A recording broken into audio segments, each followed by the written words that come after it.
Capital punishment is widespread and is the cause of many deaths each year. For centuries, people have been placed in jails, prisons, and penitentiaries due to their criminal acts.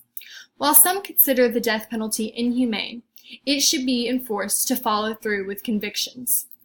In this speech, I will talk about the history of the death penalty, executions, and deterrence. The death penalty has been modified in many ways since its start in 1847. In 2004, Peter Hare wrote a chapter in the book, Pragmatism with Purpose, Selected Readings, about the differences of the death penalty in each state. For example, in some states the death penalty is not used at all, but in most states it is used in some form to execute criminals.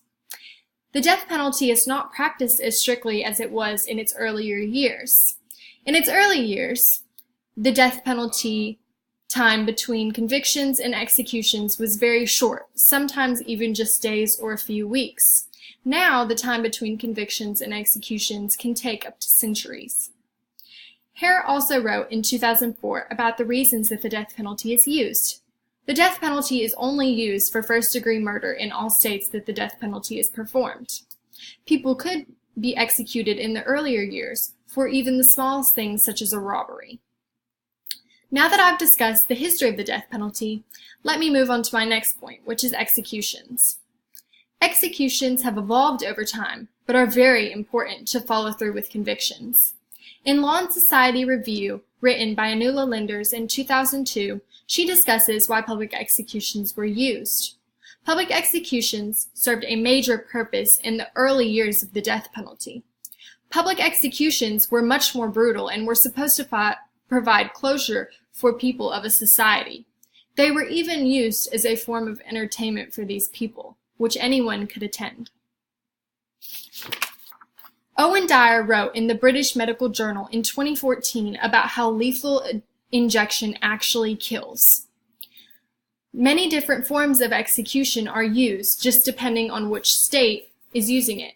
Sometimes even firing squad is used to this day.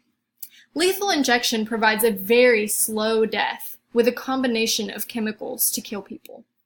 Lethal injection is not used in every state, but it is still used in some. More males than females are actually on death row. Not that females aren't capable of committing these heinous acts. Males just tend to do it more often. Now that I've discussed executions, let me move on to my next point, which is deterrence. It is vital to perform executions in a timely manner to deter others from committing the same crimes. Bowers and Pierce wrote about the deterrence factor of the death penalty in Crime and Delinquency in 1990. It is very important that people are executed in a timely manner to try to deter others from doing it. If people are killed 10 years after they were convicted, then people won't think they're going to actually go through with the killings. Sometimes it works and sometimes it doesn't. Deterrence is very odd like that. Some people will continue to do it whether or not they will get killed for it. In conclusion, the death penalty should be enforced in a timely manner for many reasons. Today, we discussed the importance of the death penalty. We discussed its origin and each state's use of it. We also looked at the different ways executions are performed, including public executions.